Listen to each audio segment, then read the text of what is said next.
¿Alguna vez te has preguntado qué hace a ciertos cristianos tan poderosos que el enemigo tiembla ante ellos? Este no es un tema para los tímidos ni para aquellos que se conforman con una fe superficial. Estamos hablando de cristianos que, con su fe, oración y acción, hacen temblar los cimientos del infierno. Si alguna vez has querido descubrir cómo convertirte en un guerrero espiritual que impacta el reino de Dios, este video es para ti.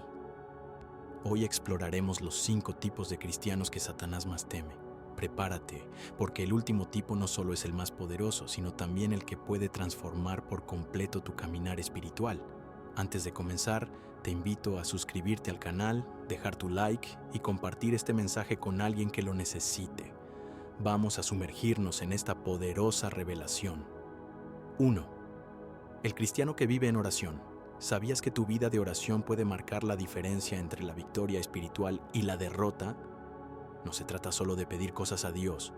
La oración es un arma poderosa, capaz de transformar corazones, cambiar circunstancias y derribar las barreras del enemigo. Pero aquí está la pregunta clave.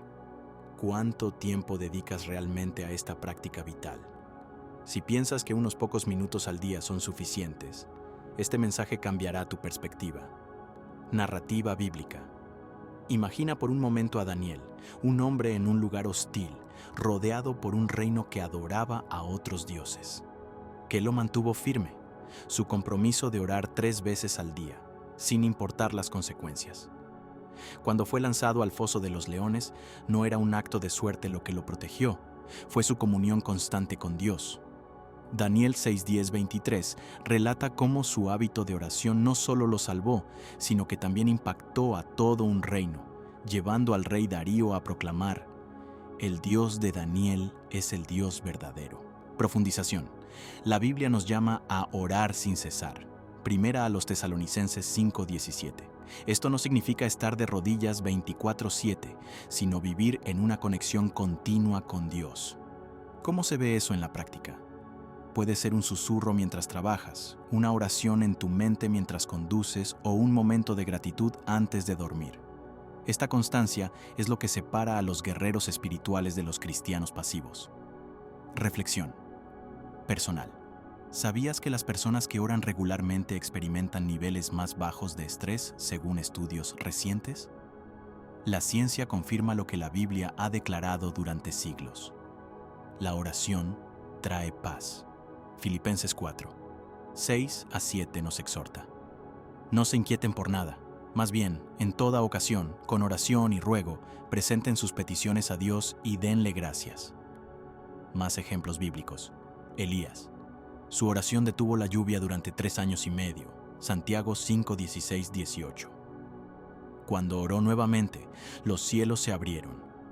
Este es un recordatorio de que nuestras oraciones pueden impactar la naturaleza misma.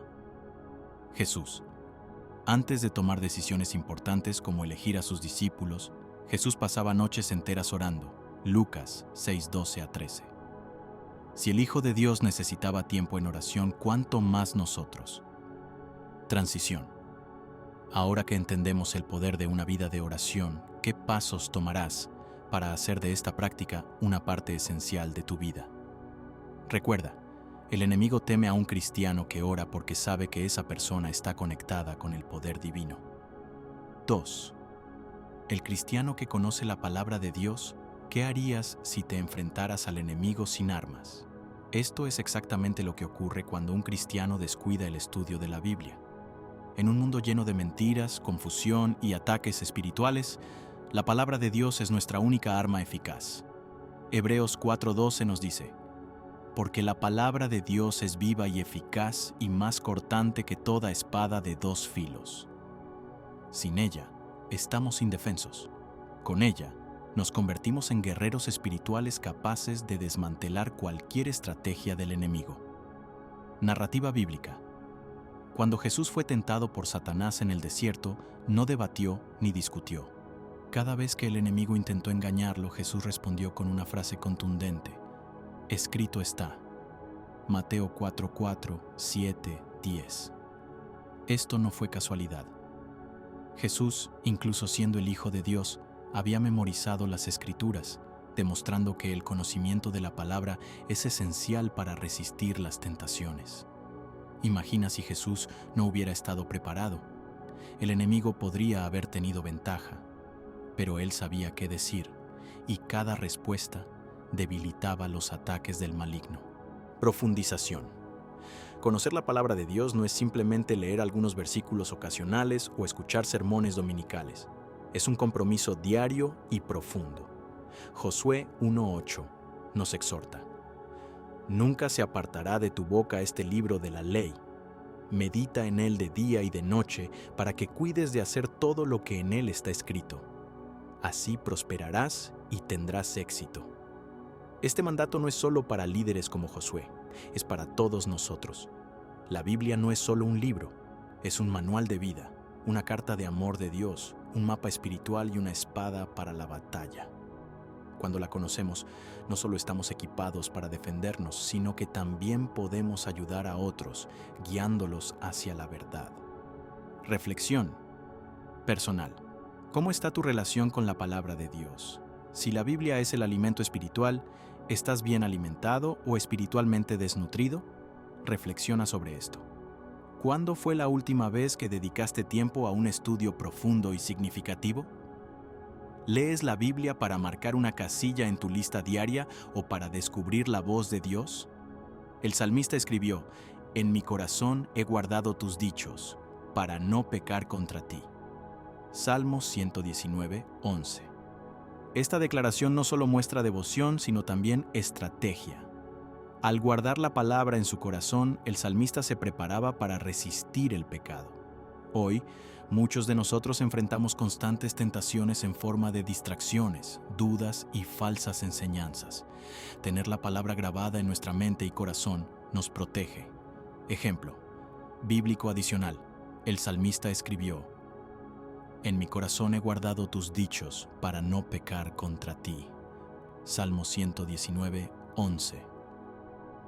Esta declaración no solo muestra devoción, sino también estrategia. Al guardar la palabra en su corazón, el salmista se preparaba para resistir el pecado. Hoy, muchos de nosotros enfrentamos constantes tentaciones en forma de distracciones, dudas y falsas enseñanzas.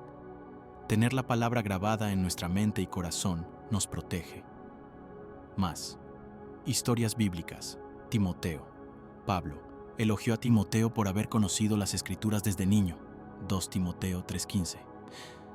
Este conocimiento lo preparó para ser un líder espiritual y un ejemplo para otros. Pablo.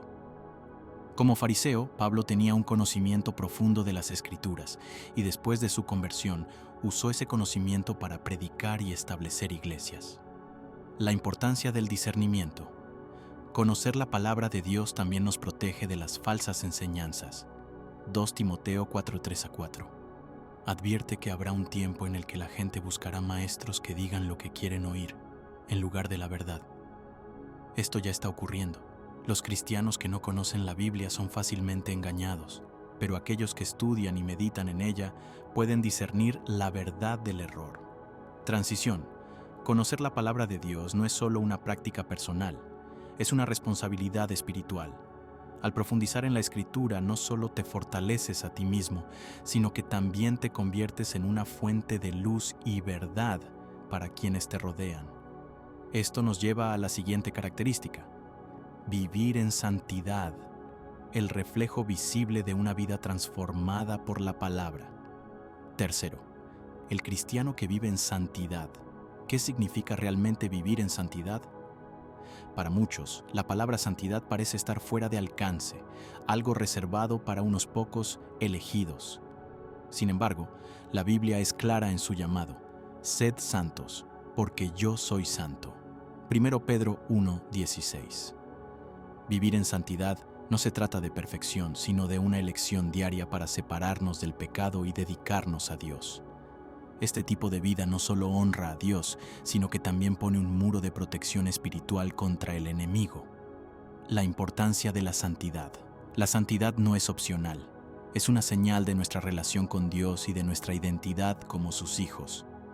Romanos 12:1 nos exhorta: presentad vuestros cuerpos como sacrificio vivo, santo, agradable a Dios, que es vuestro culto racional. Satanás teme a los cristianos que viven en santidad porque ellos no solo proclaman su fe, sino que la demuestran con su estilo de vida. Cuando vivimos en santidad, nos alineamos con la voluntad de Dios. Esto nos permite escuchar su voz con mayor claridad. Nos protegemos del enemigo. Según 1 Juan 5:18, el que ha nacido de Dios no practica el pecado, porque el que fue engendrado por Dios le guarda, y el maligno no le toca. Nos convertimos en instrumentos de poder. Dios utiliza a quienes viven en santidad para llevar a cabo su obra. Ejemplo bíblico.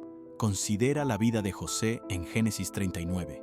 Tentado por la esposa de Potifar, José eligió huir del pecado en lugar de sucumbir a la tentación.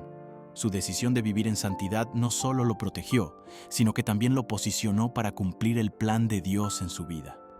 José entendió que ceder al pecado habría comprometido su relación con Dios y su propósito divino. Reflexión. Personal. ¿Cómo está tu vida en santidad? ¿Hay áreas donde necesitas trabajar para alinear tus pensamientos, palabras y acciones con los estándares de Dios? No se trata de ser perfecto, sino de buscar constantemente agradar a Dios y dejar que su Espíritu te transforme. El impacto de la santidad. Cuando eliges vivir en santidad, tu vida se convierte en un testimonio que atrae a otros hacia Dios. Las personas notarán algo diferente en ti: tu paz, tu gozo y tu integridad. Esto no solo glorifica a Dios, sino que también frustra los planes del enemigo. Cuarto, el cristiano que ama y perdona genuinamente. ¿Sabías que el amor y el perdón son dos de las armas más poderosas contra el enemigo? Satanás opera en un reino de odio, rencor y división. Cuando eliges amar y perdonar, destruyes sus estrategias y reflejas el corazón de Dios. Jesús nos dio el ejemplo supremo al orar por aquellos que lo crucificaron. Padre, perdónalos, porque no saben lo que hacen. Lucas 23:34. La fuerza del perdón. El perdón no es solo un mandato espiritual, también es un acto liberador. Cuando perdonamos, rompemos las cadenas de la amargura que el enemigo usa para atraparnos. Jesús dijo en Mateo 6:14-15, si perdonáis a los hombres sus ofensas, os perdonará también vuestro Padre Celestial. Los cristianos que perdonan desarman al enemigo porque eligen la reconciliación sobre el resentimiento. Reflejan el carácter de Cristo. Crean unidad en lugar de división. Historias bíblicas de amor y perdón. Esteban, mientras era apedreado, oró: Señor, no les tomes en cuenta este pecado. Hechos 7:60. Su amor y perdón fueron un testimonio poderoso incluso en su muerte. José. Después de ser traicionado por sus propios hermanos, José eligió perdonarlos y salvarlos en tiempos de hambre. Dijo: Vosotros pensasteis mal contra mí, pero Dios lo encaminó a bien. Génesis 50:20. Reflexión. Personal. ¿Hay alguien a quien necesites perdonar? Quizás sea un amigo, un familiar o incluso a ti mismo. Lleva esa situación a Dios en oración y pídele que te dé la fuerza para liberar ese perdón. El poder del amor. El amor genuino es una fuerza que el enemigo no puede resistir. 1 Corintios 13:7 dice que el amor todo lo soporta, todo lo cree, todo lo espera, todo lo soporta. Cuando amas a los demás, incluso a tus enemigos, reflejas la naturaleza de Dios y rompes las barreras que el enemigo intenta levantar. 5. El cristiano lleno del Espíritu Santo. ¿Qué significa estar lleno del Espíritu Santo? No se trata solo de experimentar emociones espirituales, sino de vivir con el poder, la guía y la presencia constante de Dios en tu vida. Hechos 1:8 dice: recibiréis poder cuando el Espíritu Santo venga sobre vosotros. Este poder no es solo para ti, sino para que impactes el mundo a tu alrededor. La vida en el Espíritu. Cuando un cristiano está lleno del Espíritu Santo, tiene discernimiento para identificar trampas espirituales, posee poder para resistir las tentaciones, manifiesta los frutos del Espíritu como amor, gozo, paz y paciencia. Gálatas 5:22-23. Ejemplo bíblico. Los discípulos fueron transformados después de recibir el Espíritu Santo en Pentecostés. Hechos 2.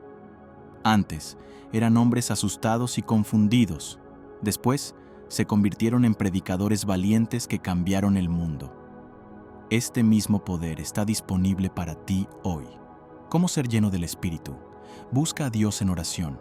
Pide sinceramente ser lleno del Espíritu Santo. Confiesa tus pecados. El Espíritu no puede habitar en un corazón lleno de orgullo o pecado no confesado. Estudia la palabra. El Espíritu Santo te guiará a toda verdad. Juan 16:13. Vive en obediencia. El Espíritu se manifiesta en quienes están dispuestos a seguir la voluntad de Dios. Reflexión final. Vivir lleno del Espíritu Santo no solo impacta tu vida, sino que también transforma a quienes te rodean. Cuando permites que el Espíritu actúe a través de ti, te conviertes en una luz en la oscuridad y un peligro constante para el reino de las tinieblas. Conclusión. General. Estos 5 tipos de cristianos son los que el enemigo más teme. Cada uno representa un aspecto esencial de nuestra fe, pero juntos forman un estilo de vida que glorifica a Dios y desmantela las estrategias del enemigo. ¿Qué tipo de cristiano quieres ser? Recuerda, este no es un llamado a la perfección, sino a un compromiso profundo con Dios. Ora, estudia la palabra, busca la santidad, ama, perdona y pide ser lleno del Espíritu Santo. Si tomas estos pasos, no solo harás temblar al infierno, sino que también experimentarás una vida de propósito y victoria espiritual. Si este mensaje ha tocado tu corazón, escribe en los comentarios: quiero ser un cristiano que el infierno teme. Comparte este video y suscríbete al canal para más enseñanzas como esta. Que Dios te bendiga abundantemente.